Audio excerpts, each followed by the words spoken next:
Текстилниот сектор е во постојан пат, а загубата на работници е се поголема.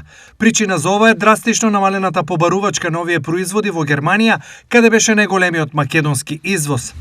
Со сите овие случувања со војната во Украина, со големите вложувања во самата воена индустрија, со секојдневно плашење на нивните граѓани дека ево само што не почнала војната, па дури да речеме се рекламираат фамилиарни скривници и така натаму, сето тоа влие кај оптимизмот на нивните граѓани да не купуваат текстил, бидејќи текстилот на еден начин во секоја криза е првиот што паѓа, бидејќи се смета на еден начин луксус. Ова според Димитров ќе донесе пад на вработените и индустријата ќе се сведе на само 10.000 вработени од некогашните 46.000.